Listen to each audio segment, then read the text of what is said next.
I had no real awareness that there was this community of engaged, remarkable patients that each had these astounding stories and that had been through these crazy journeys and that had taken charge of their own health in some way.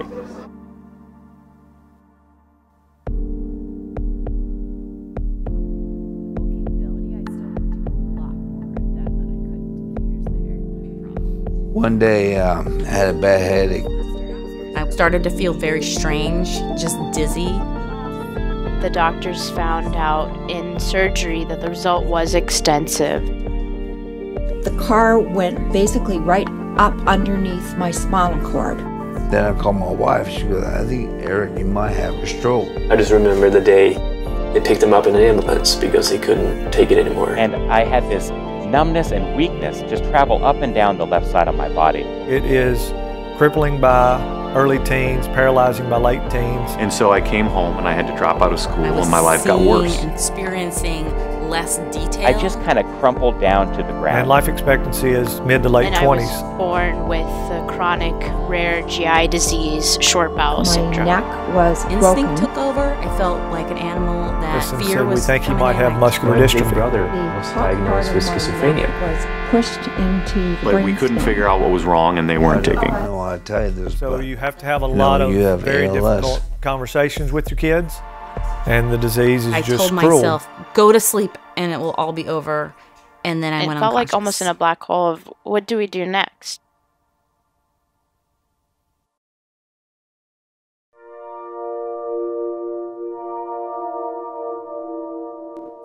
That's so cute.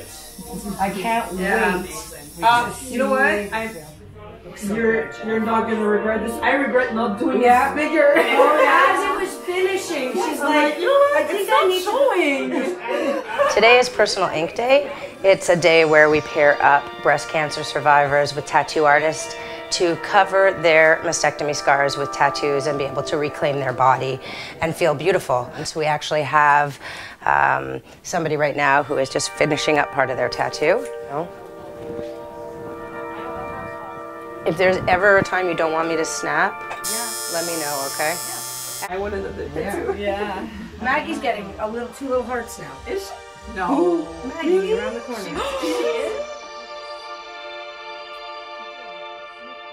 In 2008, I discovered that I carry the BRCA2 mutation, which is a hereditary cancer mutation that puts you at 87% for developing breast cancer.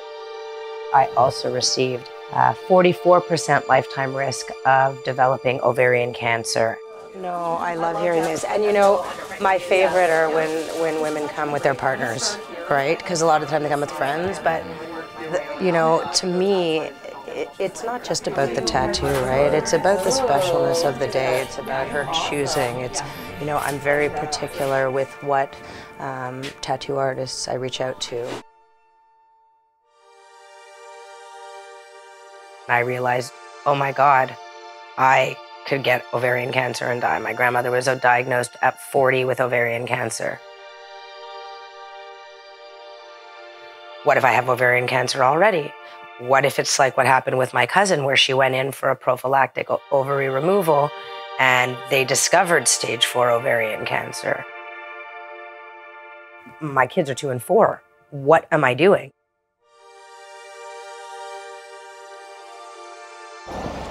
Did you see Paige? And what, did she answer you? What? I said that was fast. No, I'm not. When I called her, she was not ready, and then boom. I presented my song in French today. You had a song in French? I had to write a song. Sing it. Okay, wait, let me get the lyrics.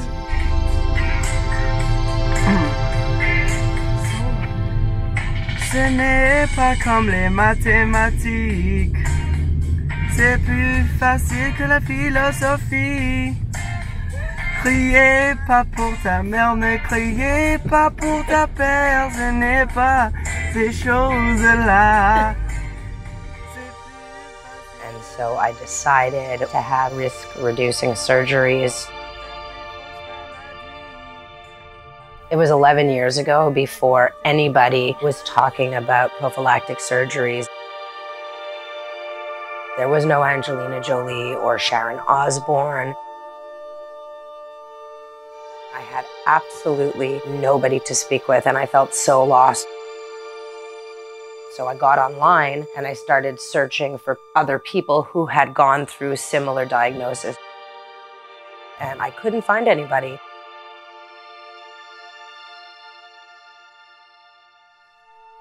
Paige did defend Joel. Say why. Because Mommy said you didn't cook. And I said, yes, you did. No, I said you never made a meal for me, but you did. I took it back. Technically, I did. Make fish. That's not for me. No, because you're so picky with what you eat, so it's not easy. It is true. You are. Make fish. No, my marriage certificate, my Jewish marriage certificate. It's called a ketubah. So we're married by a rabbi, and we sign and we have witnesses. This was the very first book I read when I found out that I was carrying this mutation. It was like the only book out there. And these are like all my little fun books. Like this book this was written by my friend Terry. We started the Breakfast Sisterhood together, so lots of quotes in there. And then, you know, there's other books. I was in like this Living Legacies where I wrote my story in there. So I finally met a girl named Terry. She had a hereditary mutation. She had not yet undergone any surgeries, and I was recovering from my ovary removal. We talked, we picked up the phone. She was in California, and I was in Montreal, and we were actually sharing a common bond. And for the first time, I was talking with somebody who got it.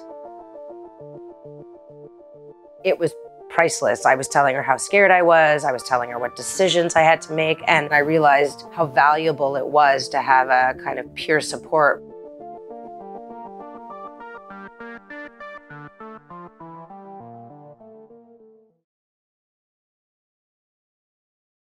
I have learned the hard way how challenging healthcare can be to navigate.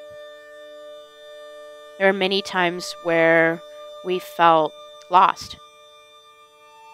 It's not a clear avenue from getting a diagnosis to treatment to resources to where do we need to get care, how do we get it covered. It's not a clear path at all. My parents immigrated to America from India in the 1970s after they got married. I was born in Huntsville, Alabama. My mom had a normal pregnancy. The ultrasound she had in the hospital when her water broke showed that I had dilated bowel loops, which can mean a lot of different medical diagnoses. After I was born, I could not take any food by mouth. I was spitting up everything. As a 2-day-old baby, I had my first abdominal surgery. The doctors found out that I was born with the chronic rare GI disease, short bowel syndrome. So from birth, I was dependent on nutrition from the IV and the feeding tube.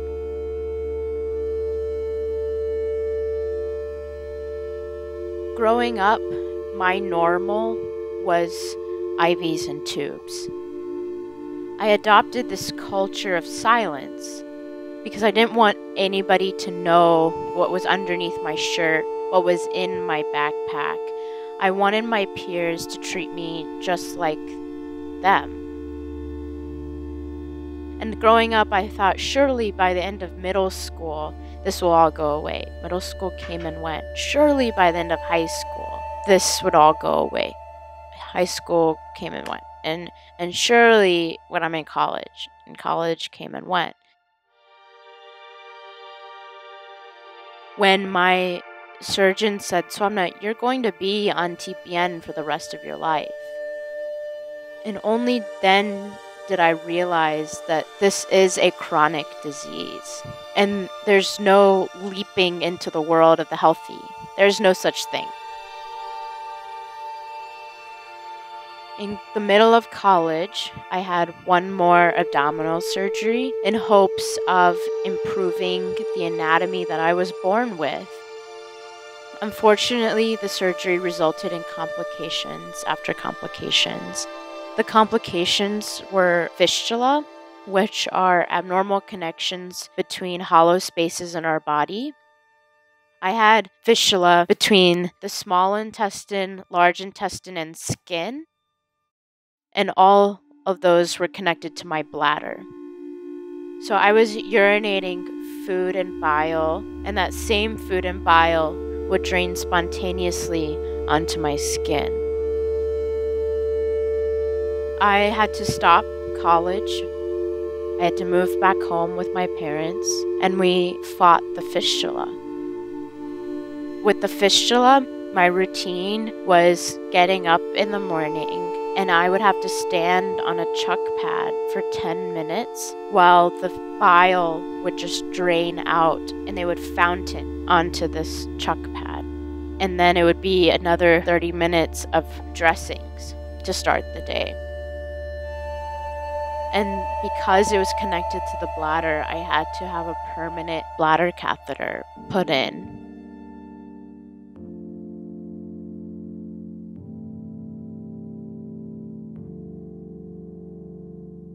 We traveled to all corners of the U.S. to find the subspecialists I needed.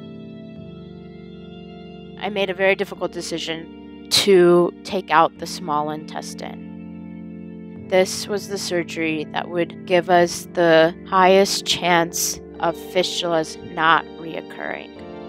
However, it was very risky. After I had the removal of the small intestine and large intestine, I had my mental stamina back. I was not consumed by the pain and hindrance of the fistulas. But I could not eat any solid food. I wanted to eat. I was starving to eat. I would watch the Food Network channel, the cooking channel, on repeat, imagining the food I could eat one day and the food I would cook for my family or the restaurants I would go to.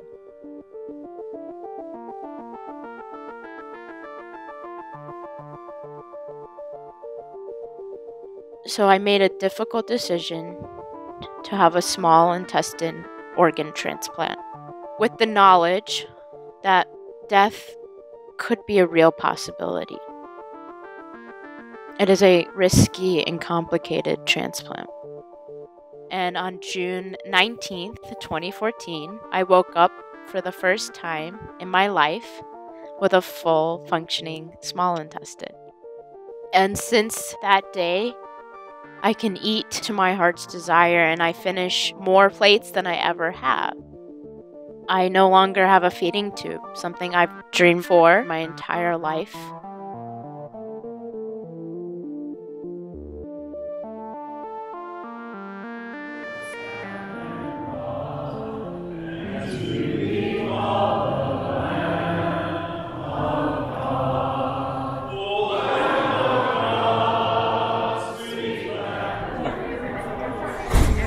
Oh yes, right here. I bring it with me all the time. Yeah.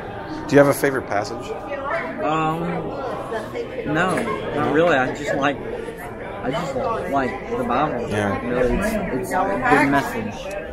No more on 8. Not good? I didn't like it. If you're working this job, you need to know that. Yeah. That's very important in that job. Like, I mean, even sometimes you get in an elevator that you're like, hey, I'll pick this way. So it was a week before Christmas in 2008. With Jonah, he was 4 years old, but it was time for his 5-year physical. And Emery was still 2.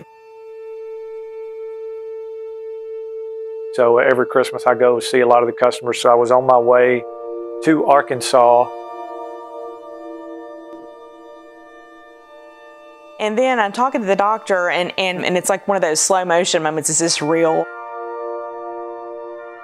When he walks me into his office, and he's like, sit down, and I worked in the same pediatrician's office. I knew how things usually worked around there. You know, you didn't get told information behind closed doors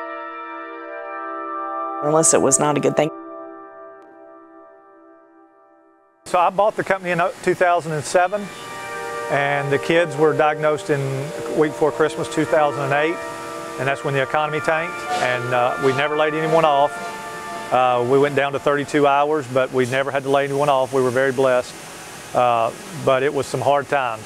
So we had what was going on at home. We had issues at work with, there was just no work coming in. And so then the economy started picking back up, and I bought this building in 2012. So this was another manufacturing company that was here, and then we completely revamped everything. And so we have a total of 9 employees, and we've got customers all over the world. We have our CEO with us today. Well, I don't even do much of anything, but now that I'm here, I might make sure everything goes better, because when I first came in here, you didn't even know what to do about something. I don't know what it was, and you didn't even know. Well, we're having some problems today with the leak tester. I don't come in here very often, but when I do, I go really fast around the building.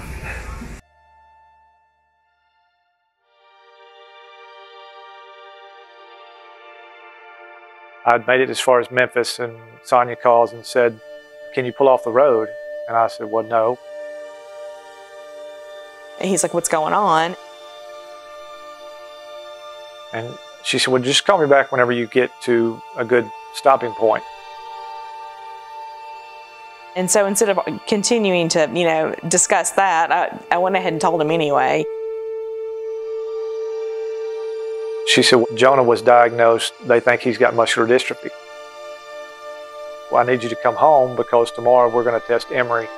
Well, I want you to be here. And then, of course, he immediately, as soon as he could, pulled off the road and started Googling muscular dystrophy. It is crippling by early teens, paralyzing by late teens, and life expectancy is mid to late 20s.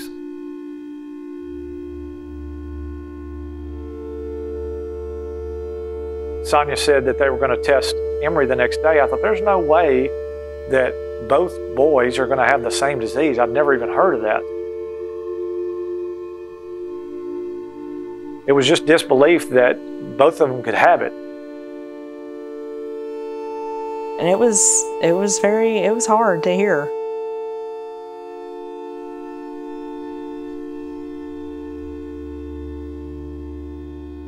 What's it like to have Duchenne Muscular Dystrophy?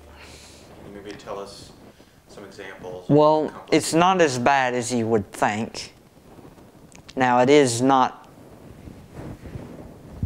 like fun to have it, but over the years, since I've had it for almost all my life, I really don't remember a time without it, so it's not that bad for me because I don't remember a time without having it. So I've gotten used to it, and it's just a part of my life, and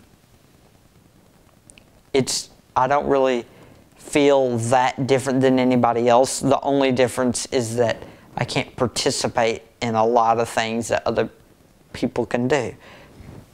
Can you give me a description of Duchenne Muscular Dystrophy? Like, what does it mean? As far as you understand, what does it mean scientifically? But then also, what does it feel like to have it? Well, I don't know how to explain it scientifically because I'm not really a scientist, so I don't know. Well, explain it as you understand it. That I don't think I'm ever going to understand it from a scientist, but... That it's a disease that makes it where your muscles are weak and you can't walk. And it makes it hard for you to lift up things, and you can't really you don't have strength really to like open a door and pull down on the door.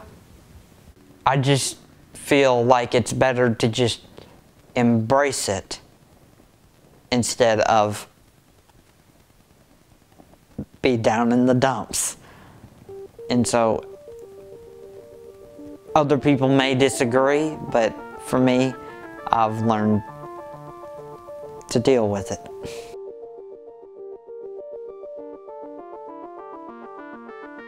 And so it was just a foggy 6 months learning, where do you go from here? What doctors do you go see? Where's the best place in the country? Or even if it's outside the country, where do you go? You'll go to anywhere to help and support your family and help your kids. It was not anything you would wish upon any parent to ever have to deal with. And the thing with what they have, it's chronic, and so it's very long, progressive, slowly worsening disease as time goes by. And so it's just that you continue to lose the ability to do things.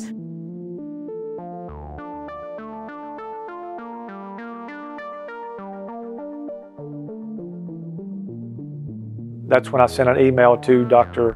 Gitlin at Vanderbilt about the research and what's being done at Vanderbilt.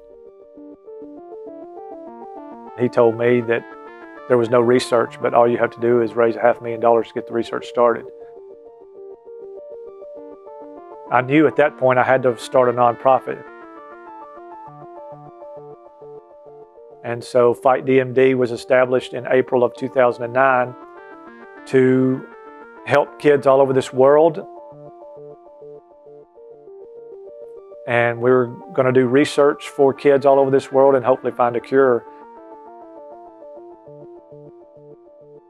The goal for Fight DMD is to one day find a cure for Duchenne, to have better treatments for Duchenne, to raise awareness of Duchenne Muscular Dystrophy to everyone around the world. Now we've raised about $1.1 million thanks to generous supporters that we've got.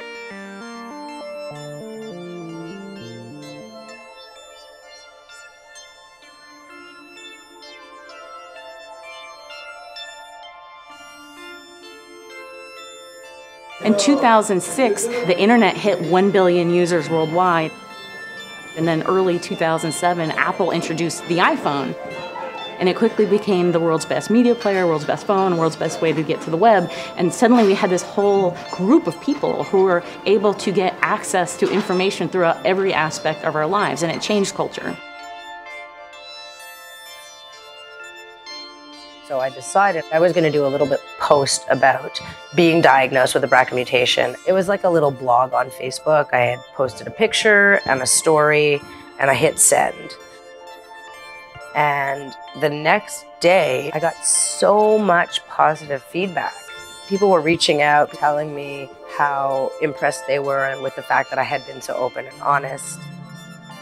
And I realized in that one post, I was actually sharing something that could possibly help someone else.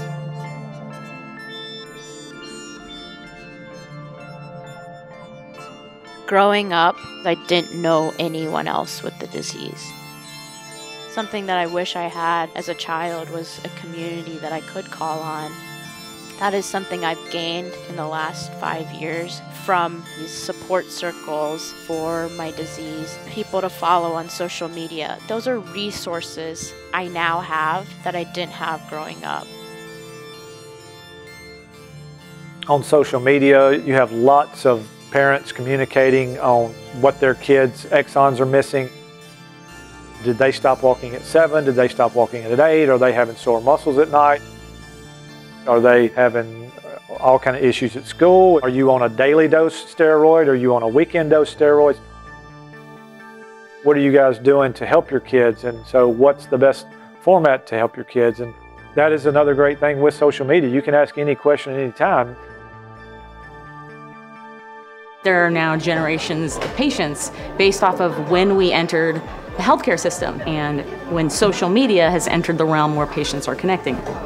So for example, I was diagnosed with a brain tumor, so seriously digging into healthcare in 2008.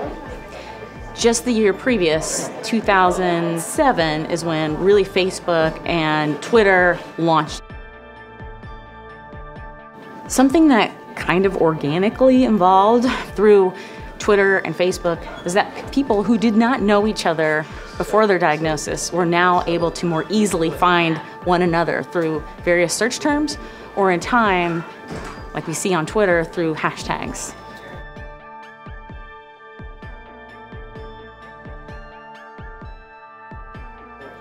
My mom's Google was a copper coffee pot on the hutch, and she would cut, like every couple times a year, she would rip out an article from Parade magazine or the newspaper, a little passage that might have some piece. And that was the best she could do as someone who was disabled and homebound and couldn't leave the house. And now there's this entire community where you can potentially throw out a hashtag for rare disease and lay out a couple options and tap an entire community to say, I'm seeing this, this, this, and this. Who else is seeing that too? And so these are stages of potentiating talent.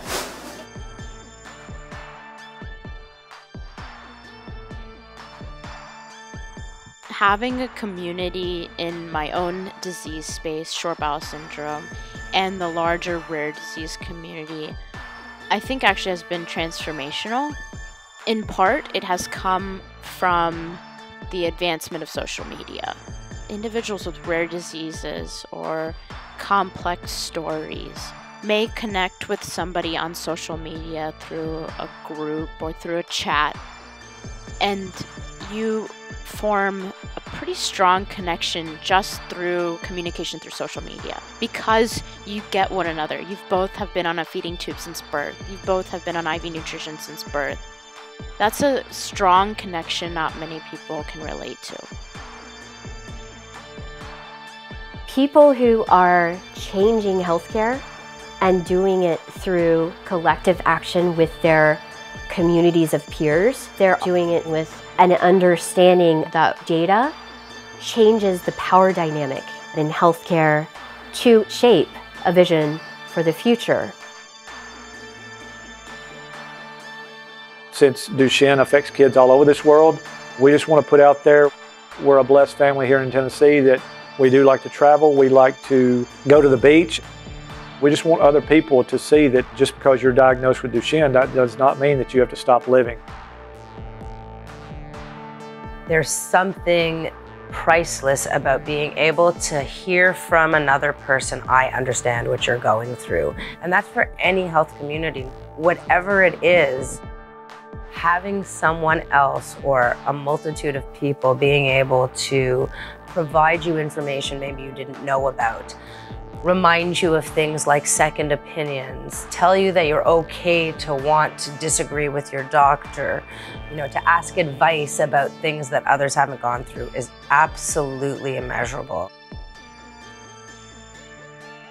There's a lot that's changing, and as we find each other, we're finding where the holes in the healthcare system are and where we're falling through the cracks.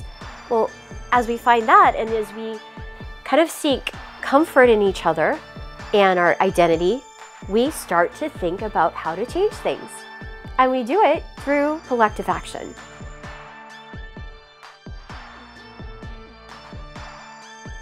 It always sucks to be sick. And when you see the doctor, what you really want to do is you really want is to be young and healthy and never see another doctor. But if you're saddled with a burden of chronic illness, now is a special time to potentially get things done that were just impossible before. It's been special to be able to tap into a community and learn things from them that you can think through, but you have the benefit of their utmost sincere efforts to help you and guide you. With It's a wonderful feeling to know somebody on social media and only communicate maybe through chat, and then see them in person at the first conference you're ever going to for your disease. And we feel like we've known each other forever. I can call on them with any questions because they understand that relationship of living your life with the disease or being a caregiver of somebody with the disease. But then you're also trying to fight for the larger community and be that strong voice. I mean, we can call each other at any time or text one another at any time and talk for hours. It's this larger collaborative network that has been created organically that we can call on to. Movement, in the past, it's always been about going to the town square or passing out flyers door to door. Well, social media, at least in the patient movement, changed that where we find each other online because we're so geographically dispersed. But we can still find that shared identity, that social support, that place that takes us away from isolation, and then ask, well, what needs to be better? Terry and I, we wanted to talk to other people who were going through this, and so we started this private little support group, the BRCA Sisterhood, on Facebook. Karen started BRCA Sisterhood, and it was just 2 friends. And as they found 4 friends and 8 friends. And slowly it started to grow. They started finding the network that eventually exploded into 10,000 people. And now there is an ecosystem of all kinds of different hereditary cancer support groups. And I realized that every time somebody joined this support group, the first thing they said was, it is so good to connect with somebody else who gets it. And today it's at 10,000 women internationally, and it's growing daily. It was the place to go to find peer support and to find privacy. But as technology evolves, we realize that Facebook isn't really as private as we want it to be.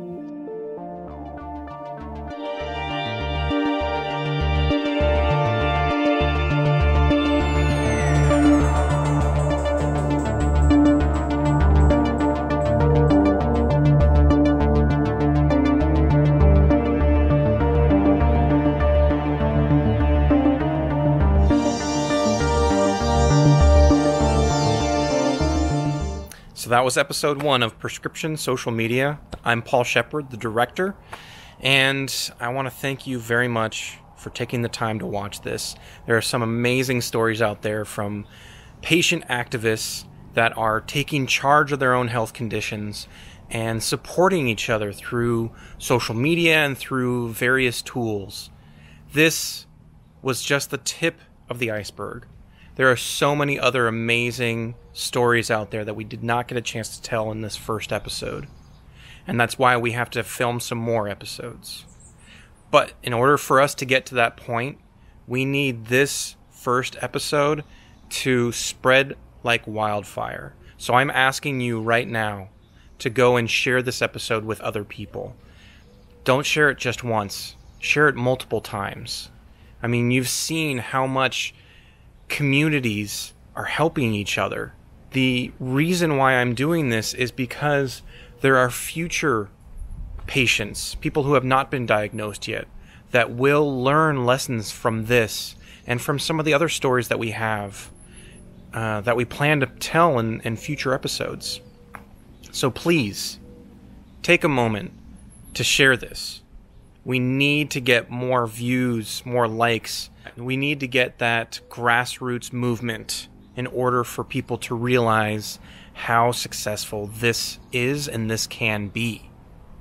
So please, share this, get other people to watch it multiple times, and in the midst of this crazy world and the pandemic that's going on right now, stay safe, stay healthy, and we'll see you next time.